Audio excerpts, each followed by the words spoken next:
Sometimes we have to ask ourselves, what's using my life? I heard a guy give a lecture one time that says, we are today what we were when. And he was talking about the fact that we, to a great extent, behave, think, react because of some previous experience that we've had.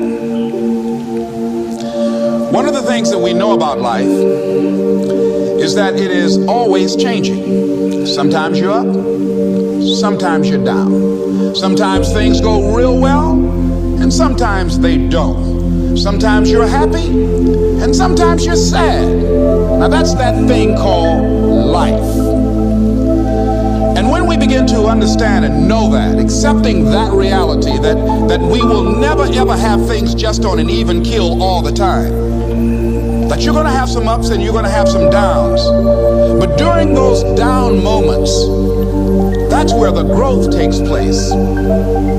That's where the work is. See, anybody can feel good when they have their health, their bills are paid, they have happy relationships, business is successful. Anybody can be positive then. Anybody can have a larger vision then. Anybody can have faith under those kinds of circumstances. Am I correct? See, but the real challenge of growth, mentally, emotionally, and spiritually, comes when you get knocked down. Somebody said that adversity introduces a man to himself or a woman. How you handle it, that's where the growth takes place. When I was facing some challenges, I had a guy say something to me, and I suggest this is one of the first things that you want to do when you're facing a challenge. You want to get unstuck. Evaluate where you are.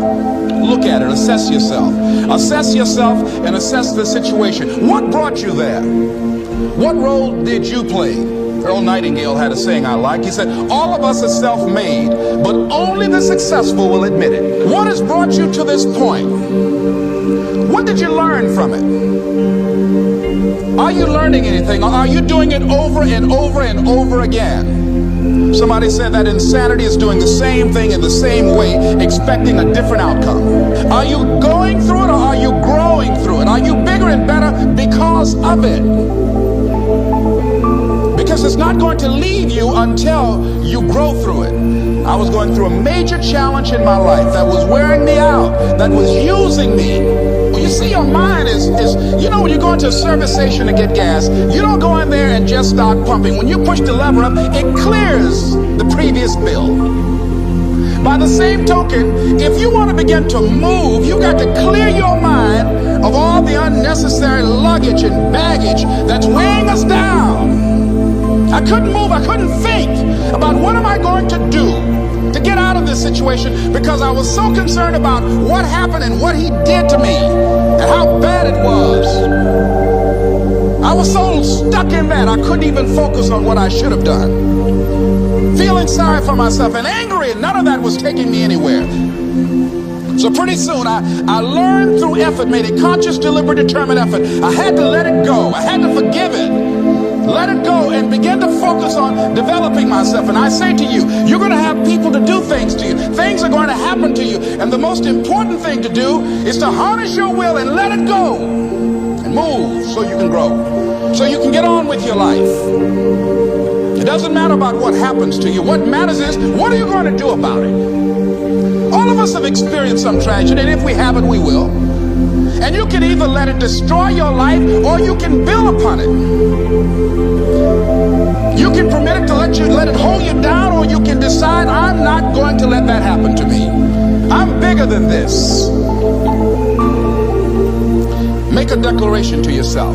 Declare all out war that you're going to get out of this rut.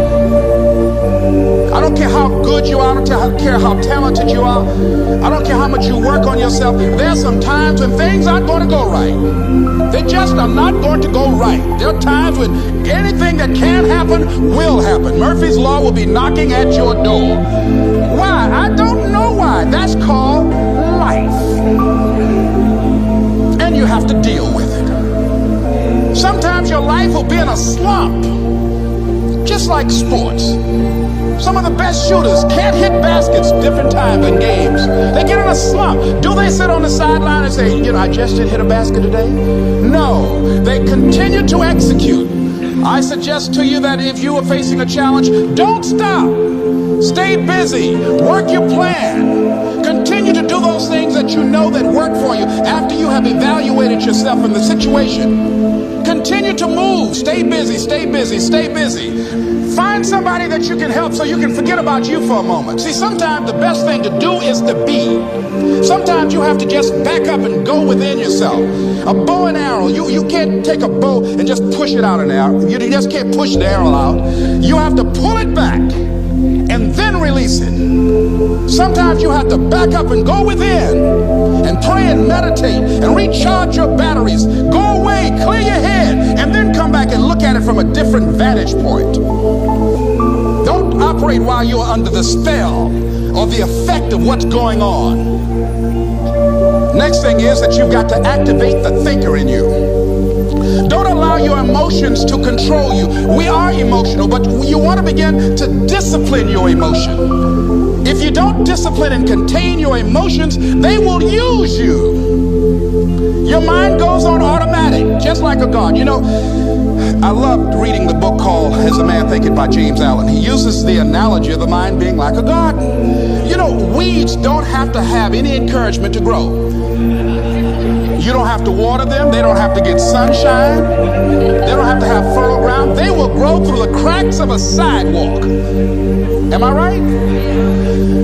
But if you want to grow orchids or roses or any kind of exotic flowers, there are special processes and procedures you must go through. Well, by the same token, you don't have to force yourself or motivate yourself to think negatively, to be depressed, to hate somebody, to want revenge, to want to get back at somebody, to beat yourself up over the head, to feel loaded with guilt. You don't have to make any effort to do that. Your mind is on automatic. It will do that by itself.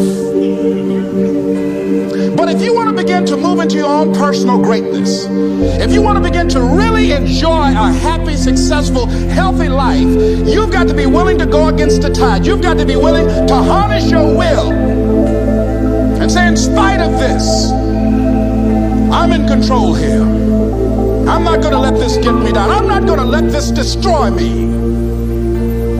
I'm coming back. And I'll be stronger and better because of it. You have got to make a declaration that this is what you stand for. You're standing up for your dreams. You're standing up for peace of mind. You're standing up for health. You want it, and you're going to go all out to have it. It's not going to be easy. When you want to change, it's not easy. If it were in fact easy, everybody would do it. But if you're serious, you'll go all out. Yes, I'm going to turn this situation around. I'm not going to sit back and moan and cry over what happened and what went wrong and who did what. I'm going to do something about this situation. The next thing that is important is that expect things to get better for you, because they are. See, life is cyclic. You're not, whatever experience you're having right now, it has not come to stay. It has come to pass. Not to stay, just to pass. It's just going through. The biggest challenge is to know what's happening. This is a part of this thing we call life. This too shall pass. And maintaining perspective, putting it in perspective. The other thing is take full responsibility for your life. Accept where you are and the responsibility that you're going to take yourself where you want to go. Someone said we have two primary choices in life. We can either accept conditions as they exist, or we can take the responsibility to change them. See, a lot of people want to exempt themselves from taking responsibility. All they want to do is talk about the problem. Every time you see them, they'll tell you their story over and over and over and over again. No. You want to take responsibility for your life. I got me here, I can get me out of this. And I'm getting out. I'm not going to be a volunteer victim. George Bernard Shaw said there are two kinds of people in life. You know, he said, those that make things happen, those that watch things happen, and those that don't know what happened. And he said the people that get along in this life look around for the circumstances that they want, and if they can't find them, they make them. They create them. So part of beginning to get unstuck, you've got to decide that the behavior pattern that you have adopted doesn't work for you. You've got to change your strategies, and changing your strategy means reinventing your life. Recreating you, and you have the power to do that. You can decide that you're going to change, that you're not going to be a wimp. You can decide that you're going to stand up to life. You can decide that I'm going to live each day as if it were my last. You have the power to make that decision. You can decide I'm going to work on myself and develop myself. I'm going to empower me.